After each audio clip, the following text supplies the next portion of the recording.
주시면서 함께 힘차게 찬양하며 고백하겠습니다. 우리를 죄에서 구하시려 주 예수 십자가 지셨으니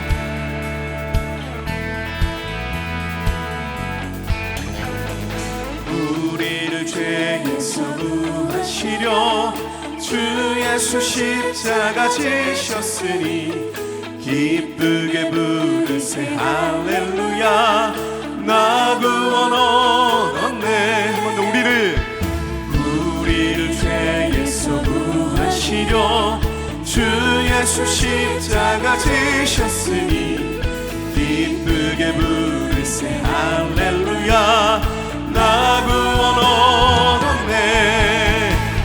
찬송하세 찬송하세 주님 나를 구하셨네.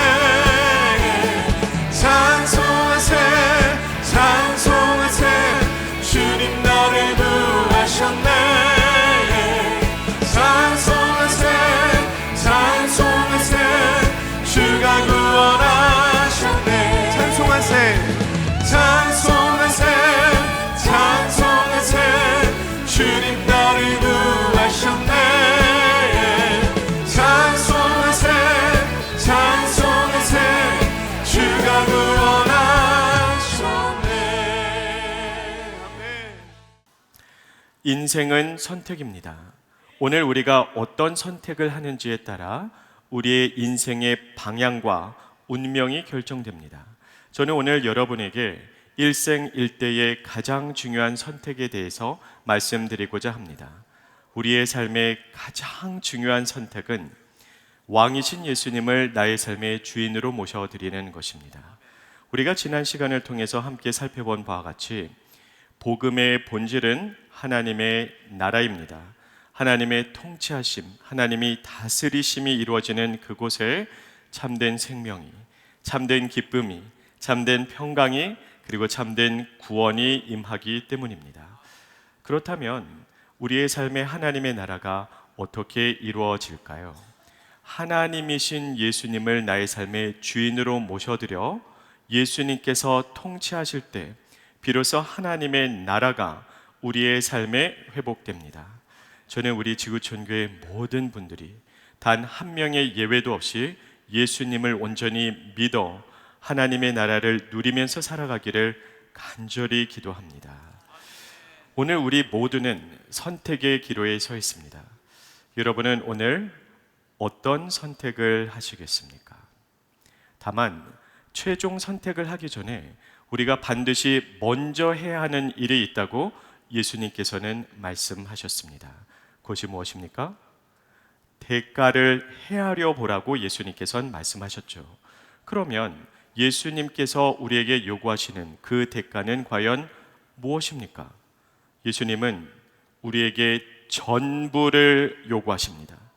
예수님을 믿는다는 것은 인생의 주인이 바뀌는 것을 의미하기 때문에 주 예수님께 우리의 삶의 모든 소유권, 모든 주재권, 모든 결정권을 온전히 전부 다 양도해야 됩니다. 우리가 지난주에 함께 살펴본 바와 같이 예수님께서 우리에게 전부를 요구하신다는 것은 전부를 내어드리는 행위를 보이라는 뜻이 아닙니다. 우리는 우리의 행위나 선행으로 구원받지 않기 때문입니다. 예수님께서 전부를 요구하신다는 것은 주 예수님께 전부를 내어드리려는 마음의 자세, 곧 마음의 결단을 의미합니다. 그러함에도 불구하고 이 메시지 앞에서 오늘날 수많은 사람들이 크나큰 부담을 느낍니다. 때로는 부담감을 넘어 거부감을 느끼는 분도 있을 수 있겠죠. 전부를 내려놓으라니요. 너무 가혹하고도 잔인한 말씀처럼 들리지 않습니까? 예수님은 우리를 사랑한다고 하시면서 왜 이렇게 잔인한 말씀을 하시는 것입니까? 자, 우리가 성경 말씀을 읽으면서 주님의 말씀이 부담으로 다가오는 이유는 우리가 성경을 잘못된 렌즈로 읽고 있기 때문입니다. 작년에 주일 강단을 통해서 말씀드렸죠. 오늘날 참 많은 경우에 우리는 율법이라고 하는 잘못된 렌즈로 성경을 읽을 때가 많습니다. 율법의 렌즈로 성경을 읽게 되면 모든 말씀이 꽉 막힙니다. 하나님의 말씀이 전부 다 이렇게 해라, 또는 하지 말아라 라는 행동 강령으로만 느껴지기 때문입니다.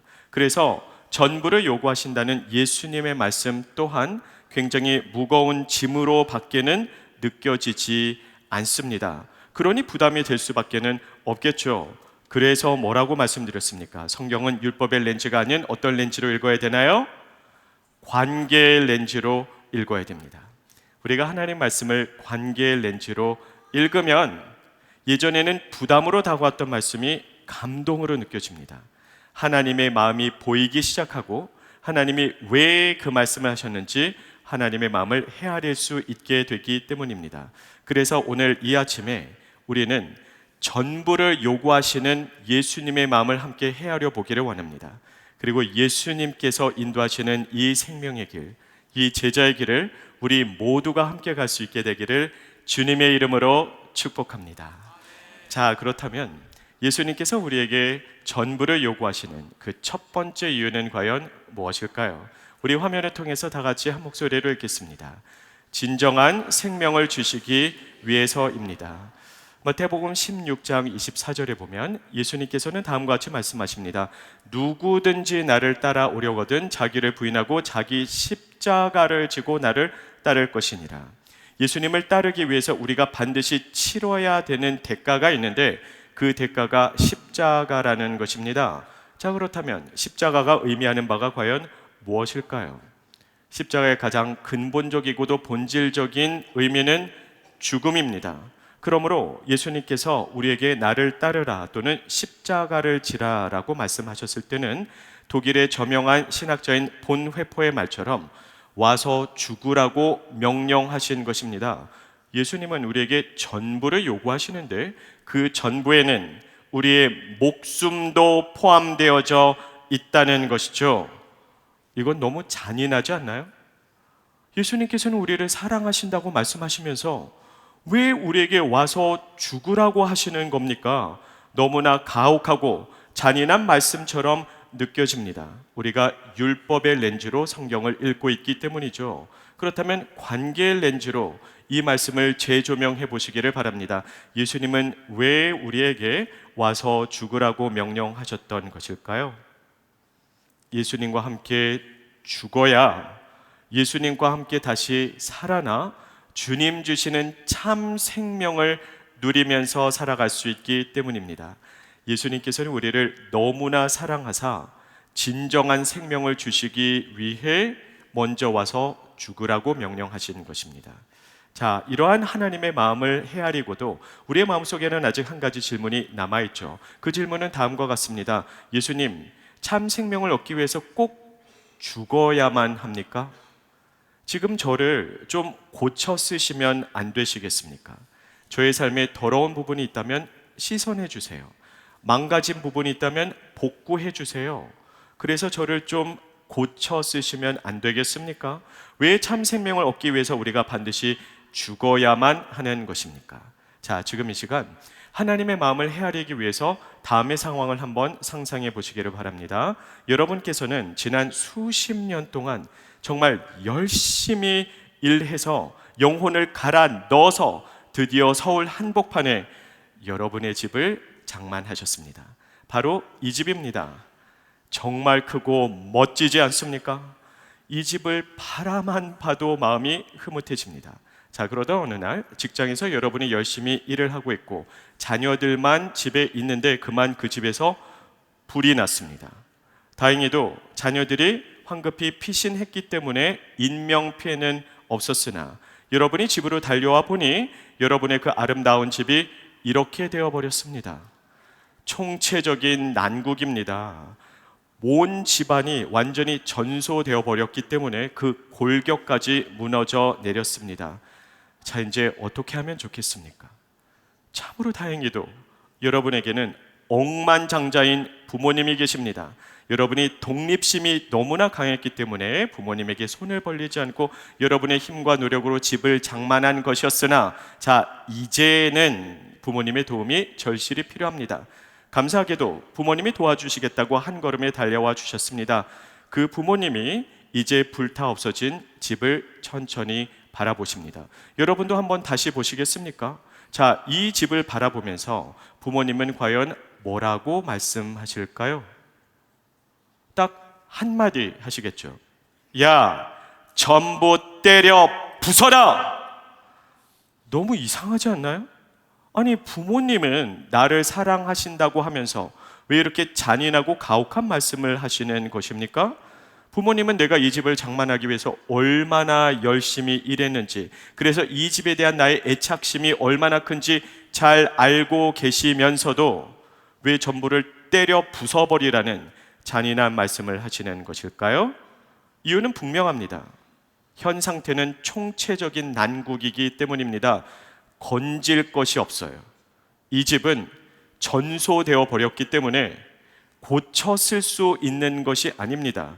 그래서 전부 다 밀어내버리고 완전히 철거해 버려야 그 터 위에 새로운 집을 질 수 있습니다. 억만장자인 부모님은 이 집을 완전히 철거해 버리고 우리에게 새 집을 선물로 주시기 위해 먼저 이것을 전부 다 철거하라고 말씀하시는 것입니다.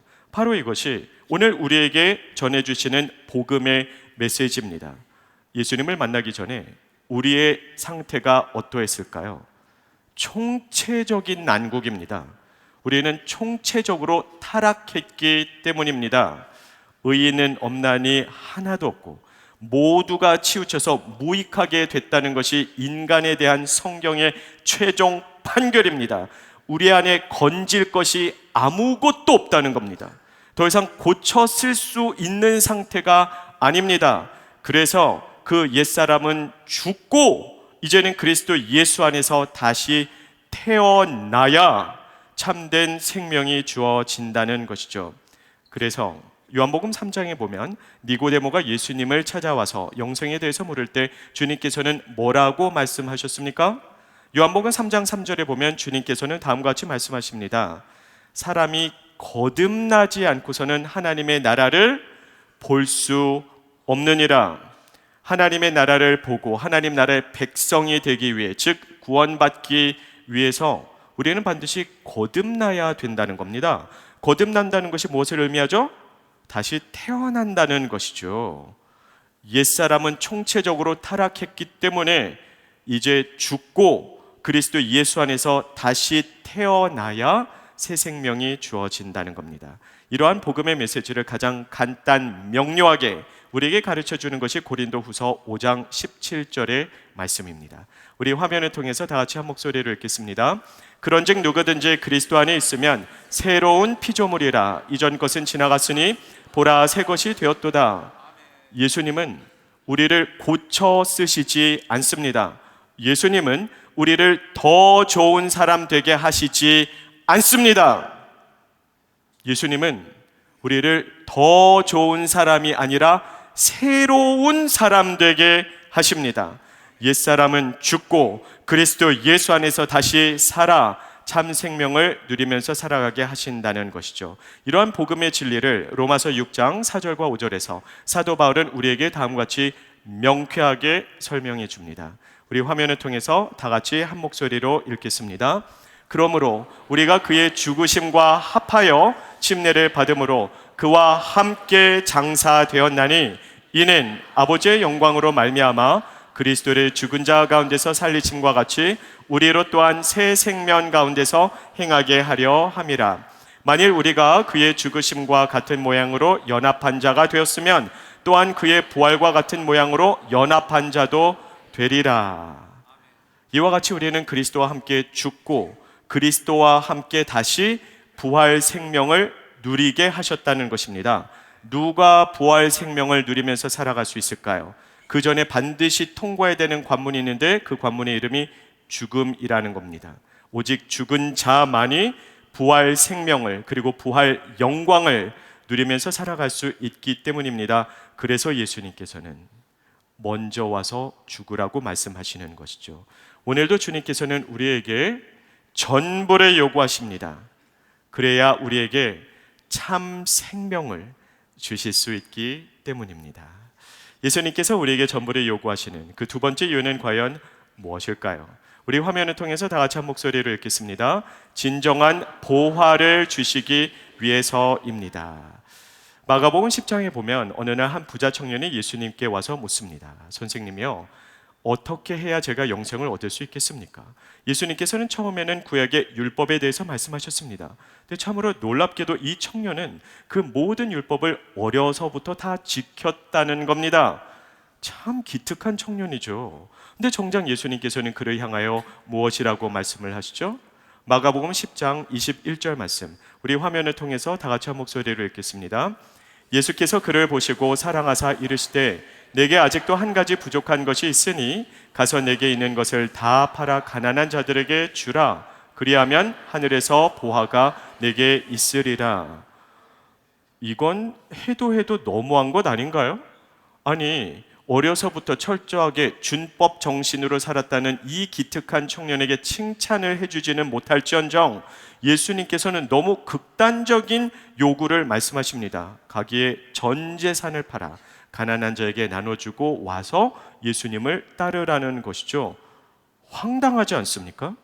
이 청년의 입장에서는 예수님의 이러한 말씀이 얼마나 잔인하게 들렸을까요? 얼마나 가혹한 메시지처럼 들렸겠습니까? 여러분도 한번 이 부자 청년의 입장이 되어 보시기를 바랍니다. 여러분이 열심히 일하고 노력해서 강남의 한강뷰 100평짜리 아파트를 드디어 장만했더니 예수님께서 여러분에게 오셔서 전 재산을 팔아 가난한 자들에게 나눠주고 예수님을 따르라 한다면 조금도 망설임 없이 선뜻 예수님을 따라가실 분, 이 자리에 계십니까? 저는 분명히 있다고 믿습니다. 다만 다수는 아니겠죠. 극소수에 불과할 것입니다. 이것은 우리에게도 너무나 잔인한 요구사항처럼 느껴지기 때문입니다. 그런데 이 말씀을 잘 읽어보면 사실 우리는 예수님의 본심을 읽을 수 있습니다. 여러분이 예수님의 본심을 쉽게 볼 수 있도록 그 내용을 다음과 같이 노란색으로 표기해 드리겠습니다. 자, 먼저 예수께서 그를 보시고 사랑하사라고 되어 있죠. 예수님은 이 청년이 얄미워서 그를 내치시기 위해서 하신 말씀이 아니라 이 청년을 사랑하사, 이 청년을 받아주시기 위해서 하신 말씀이라는 것입니다. 그리고 말씀하시죠. 너의 손에 있는 것을 내려놓으면, 그리하면 하늘에서 보화가 내게 있으리라.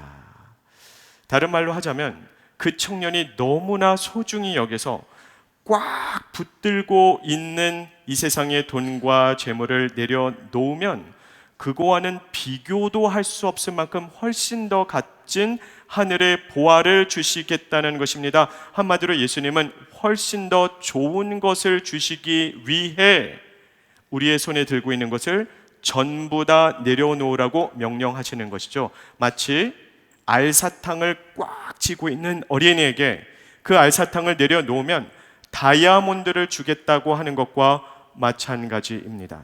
자, 그런데 여러분도 한번 생각해 보시기를 바랍니다. 한편에는 이 세상의 돈과 재물을 내려놓지 못해서 망설이고 있는 부자 청년이 있고, 다른 한편에는 그 청년에게 훨씬 더 좋은 보화를 주시기를 원하시는 예수님이 서 계십니다. 자, 그렇다면 여러분은 이 두 사람들 중에 누구와 더 공감이 되십니까? 우리 조금만 솔직해져 볼까요? 아마도 오늘날을 살아가는 대부분의 현대인들은 예수님보다는 이 부자 청년과 훨씬 더 공감이 되실 겁니다. 그 이유는 그 부자 청년처럼 우리의 눈에도 현재 이 세상의 돈과 재물은 너무 좋아 보이기 때문에, 너무 소중하게 느껴지기 때문에, 너무나 중요하다고 생각하기 때문에 이걸 놓치면 내가 죽을 것 같거든요. 그래서 오늘날의 수많은 현대인들은 누가 돈을 더 높게 쌓아가는가, 그것을 인생의 목적으로 삼아 매일매일을 쉴 틈도 없이 부지런하게 그리고 치열하게 살아가고 있는 것 아니겠습니까? 그런 우리에게 그런 돈과 재물에 대한 욕심을 전부 내려놓으라고 하니 그저 황당할 뿐입니다. 예수님의 말씀이 너무나 잔인하게 들리는 것이죠. 자, 그렇다면 왜 예수님은 그것을 놓으라고 하시는 것일까요? 하나님의 마음을 헤아리기 위해서 다음의 이야기에 한번 귀 기울여 보시기를 바랍니다. 옛날 옛적에 한 거지 소년이 있었습니다. 이 거지 소년은 길바닥에서 하루하루를 비참하게 궁핍하게 살아가고 있었습니다. 건강 상태가 너무 나쁩니다. 그래서 가만히 내버려 두었다가는 이 해를 넘기지도 못한 채 굶어 죽거나 병들어 죽었을 것입니다. 어느 날 한 왕이 그곳을 지나가다가 이 거지 소년을 보고 불쌍히 여겼습니다.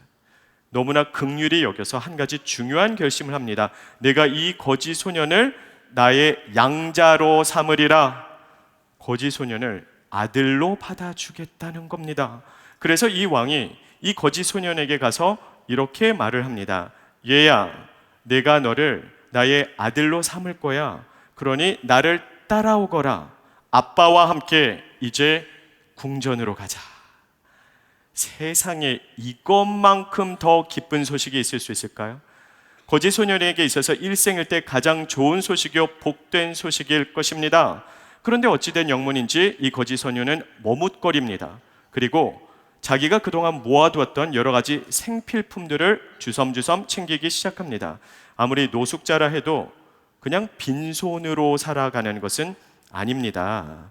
자기의 생존을 위해서 그동안 모아두었던 수많은 생필품들이 있죠. 이 거지 소년에게도 넝마 조각에 불과하기는 하나 외투가 있습니다. 자기가 덮고 다는 담요가 있습니다. 밥을 담아 먹는 깡통이 있습니다. 그런 여러 가지 생필품들을 하나하나 주섬주섬 챙기기 시작합니다. 자, 이 시점에서 여러분에게 한 가지 중요한 질문을 드리겠습니다.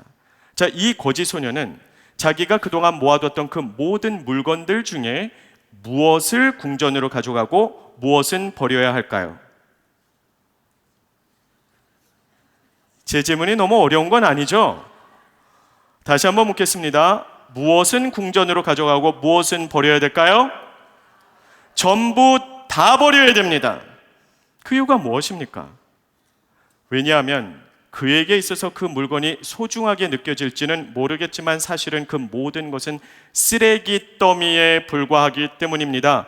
그래서 왕은 다음과 같이 명령합니다. 너는 이제 내 아들이고 궁전에서 살게 될 것이면 내가 너에게 가장 좋은 것으로 줄 것이니 전부를 내려놓거라. 전부를 버리거라. 이게 우리의 입장에서는 이해가 되는데 거지 소년의 귀에는 이 말이 얼마나 잔인하게 들렸을까요? 여러분도 한번 거지 소년이 되어 보시기를 바랍니다. 거지 소년은요, 궁전에서의 삶을 이해하지 못해요. 궁전을 본 적도 없습니다. 그가 유일하게 이해하고 익숙한 것은 길바닥 인생이에요. 그러니 그의 생필품들이 얼마나 소중하게 느껴졌을까요? 먼저 자기가 덮고 자던 담요를 바라봅니다. 이 담요가 없었다면 그 혹독한 추운 겨울날 내가 어떻게 버텼을까? 아무래도 얼어 죽었겠지. 이 담요에게 얼마나 고마운 마음이 컸을까요? 자, 이번에는 깡통을 바라봅니다. 나에게는 친구와도 같은 존재입니다. 이 깡통이 없었더라면 그동안 어떻게 밥을 먹었겠습니까? 역시 너무나 소중하게 느껴졌겠죠? 마지막으로 자기의 수저를 바라봅니다. 이거는 내 보물 1호입니다. 가장 값진 물건입니다. 적어도 이 수저는 은수저이거든요. 내가 가장 사랑하는 애장품인데 어떻게 이 수저를 버릴 수 있겠습니까? 그래서 거지 소년은 왕에게 애원합니다. 오 왕이시여, 이 모든 것들은 저에게 너무나도 소중하고 중요합니다. 그러니 부디 제가 이것을 가지고 궁전에 가서 이것들과 함께 생활하게 하여 주시옵소서. 자, 이제 왕이 뭐라고 답을 해야 될까요? 그래, 너에게는 이것이 너무나 소중하구나. 내가 너의 의사를 존중한단다. 그 모든 것을 다 가지고 오너라. 이렇게 이야기해야 되겠습니까? 아니요, 왕의 메시지는 변하지 않습니다. 안 돼. 너는 나의 아들이란다. 나는 나의 귀한 아들이 더러운 담요를 덮고 깡통에 밥을 담아 먹으며 넝마 조각을 걸치며 살아가는 것을 도저히 볼 수 없으니 너는 전부를 내려놓거라. 전부를 버리거라. 왕의 메시지는 달라지지 않습니다. 그만큼 그 아이를 사랑하기 때문입니다. 왕은 그 아이를 노예 삼는 것이 아니라 자녀 삼는 겁니다. 세상에 그 어떤 부모가 자기 자녀가 깡통 차고 살아가는 모습을 보기 원하겠습니까? 가장 좋은 것을 주시기 위해, 최고의 보화를 주시기 위해 내 손에 움켜쥐고 있는 것을 전부 다 내려놓으라고 말씀하시는 것입니다. 여러분은 혹시 이 거지 소년의 모습에서 내 모습이 보이지는 않습니까? 오늘날을 살아가는 수많은 현대인들, 결국엔 돈을 우상 삼아 돈을 숭배하면서 살아갑니다.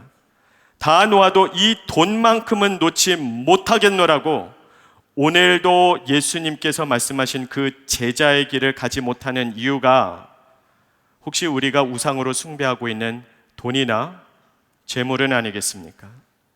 오늘도 예수님은 우리에게 오셔서 전부를 요구하십니다.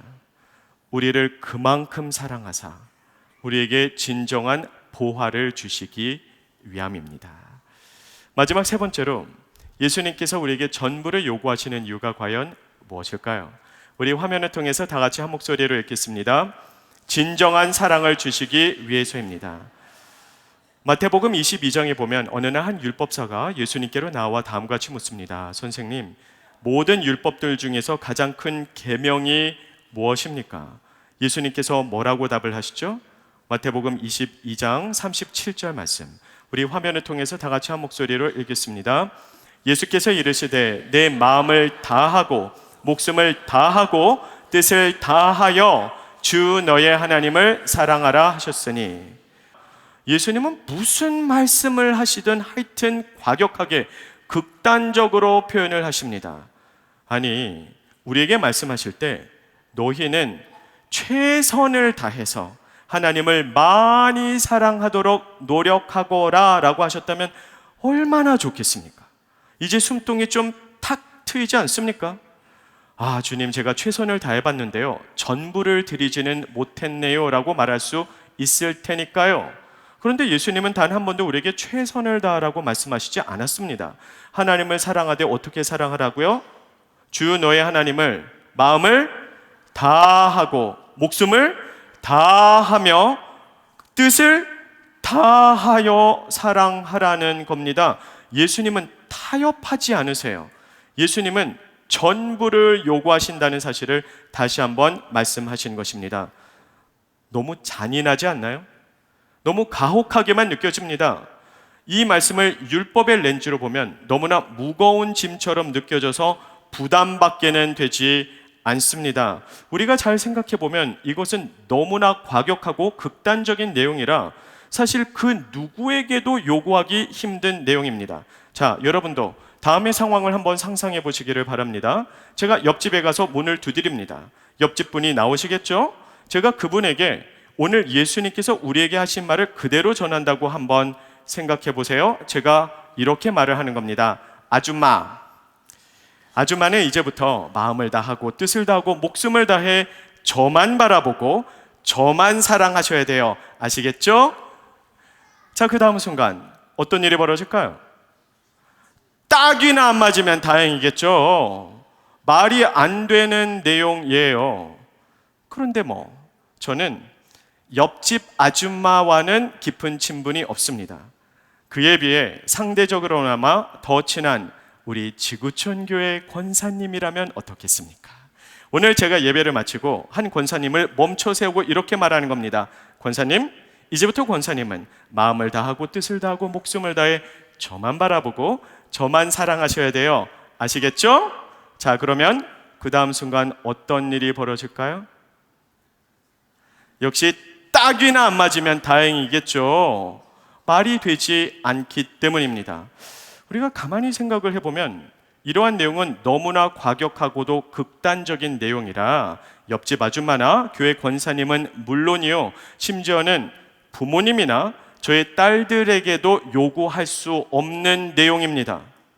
아무리 나를 낳아주신 부모님이라 할지라도, 아무리 내가 끔찍히 사랑하는 저의 딸들이라 할지라도 어떻게 전부를 내어 걸고 저만 사랑하라고 하겠습니까? 말이 되지 않습니다. 그런데 곰곰이 잘 생각해 보면 제가 전 세계에서 이 말을 할 수 있는 대상이 딱 한 명 있기는 있습니다. 누구일까요? 제 아내입니다. 제 아내에게는 제가 이렇게 말할 수 있겠죠. 여보, 내가 전부를 내어걸고 당신만을 사랑할게요.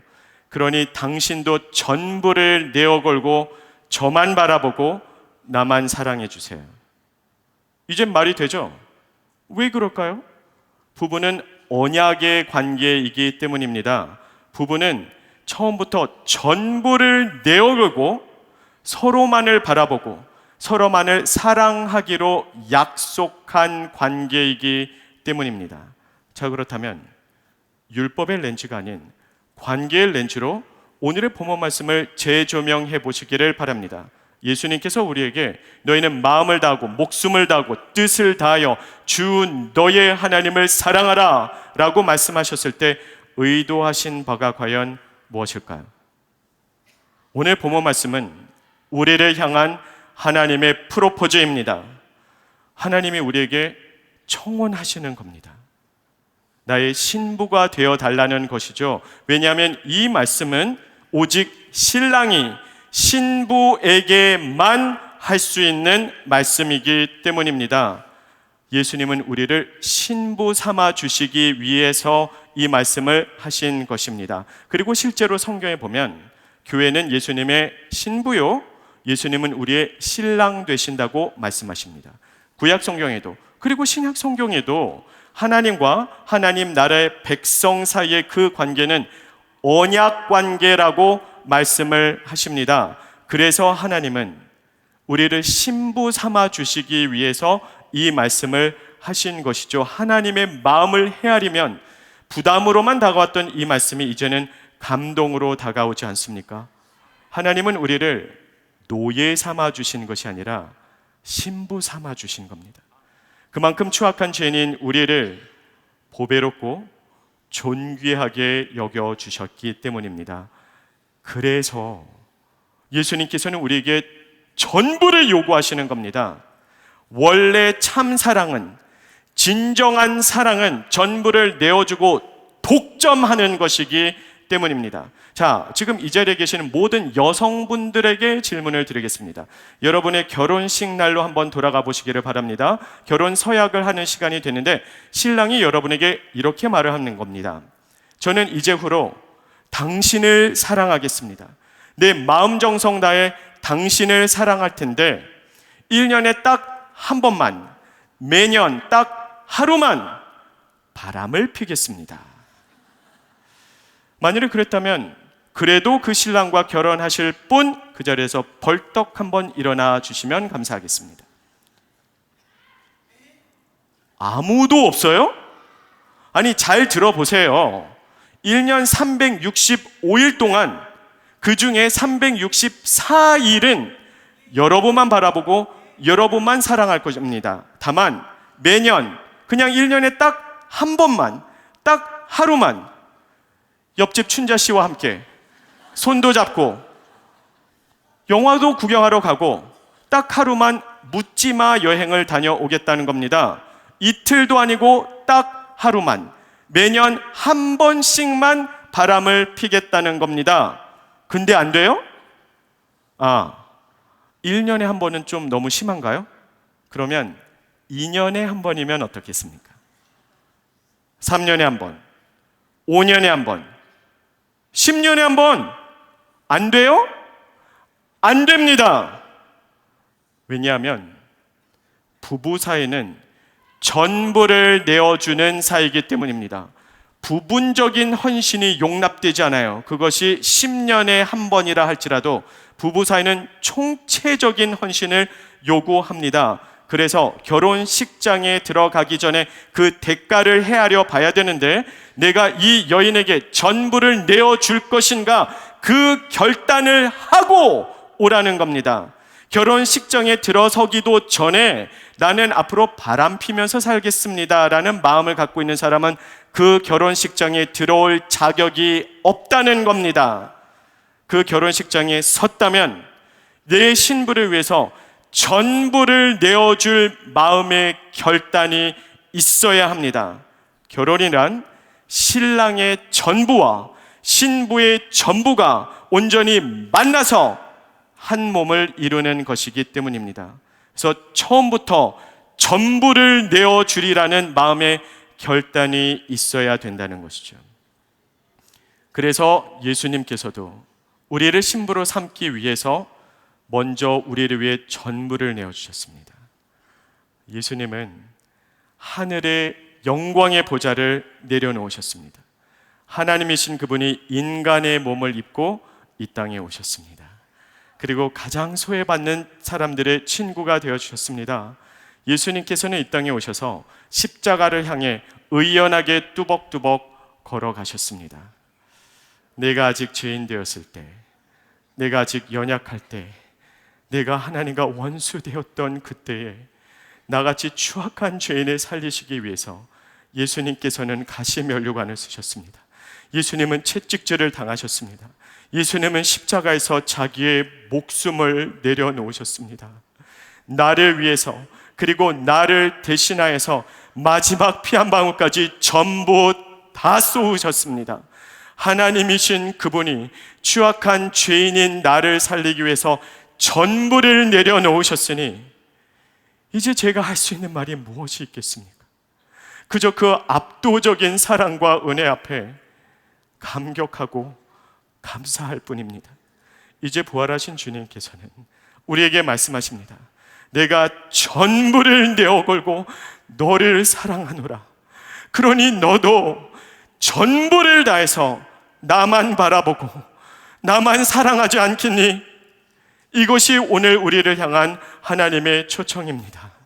여러분의 이 왕의 부르심 앞에 어떻게 반응을 하시겠습니까? 예수님을 믿는다는 것은 인생의 주인이 바뀌는 것을 의미합니다. 인생의 주인으로 예수님을 모셔드린다면 우리는 우리의 삶의 모든 소유권, 모든 결정권을 전부 다 양도해 드려야 됩니다.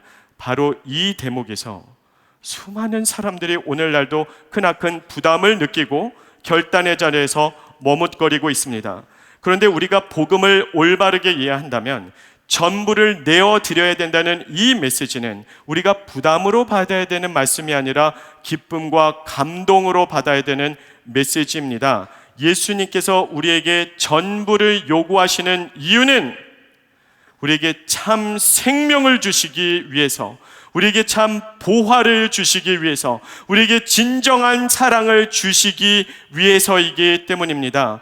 우리가 예수님을 우리의 삶의 주인으로 모셔드리면, 소유권이 넘어가면, 그래서 주인 되신 예수님이 통치하시면 그때부터 우리의 삶에는 진정한 축제의 삶이 시작이 되는 것입니다.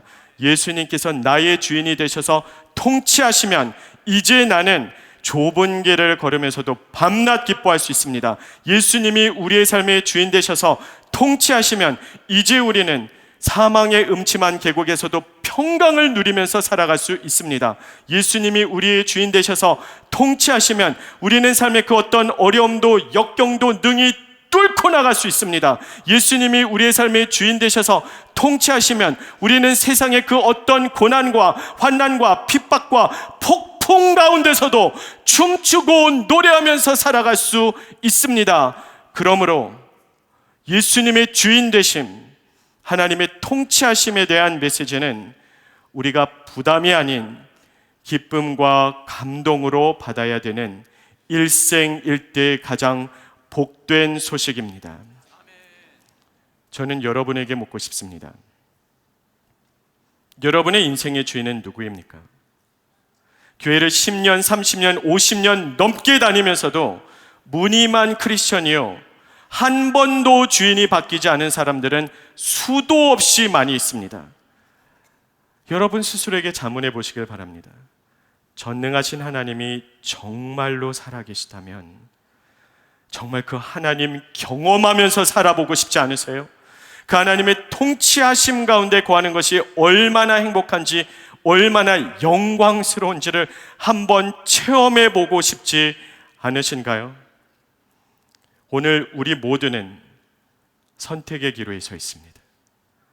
여러분은 오늘 어떤 선택을 하시겠습니까? 저는 우리 지구촌교회 모든 분들이 단 한 명도 빠짐없이 부디 오늘 예수님을 삶의 주인으로 모셔드리기를 간절히 기도합니다. 제가 오늘 이 메시지를 전하기 위해서 어제 단 4시간도 잠을 자지 못했습니다.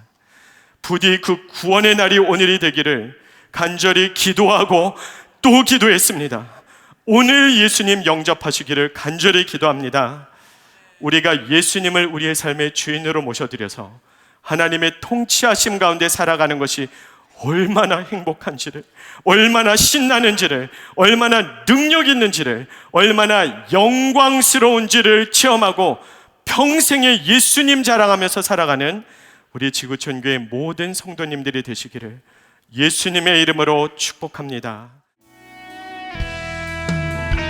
나의 삶은 내 주 예수의 것이니 내 생명 다해 예수로 살리 내 모든 것 내 주 예수의 것이니 내 전부 되신 예수로 살리 나의 삶은 내 주 예수의 것이니 내 생명 다해 예수로 살리 내 모든 것 내 주 예수의 것이니 내 전부 되신 예수로 살리. 이제는 우리 주 예수 그리스도의 십자가의 은혜와 하나님의 크신 사랑과 성령님의 교통하심이 오직 예수님의 주인된 삶을 살아가기로 결단하는 모든 성도들에게 이제부터 영원까지 항상 함께 하시기를 축원합니다. 아멘.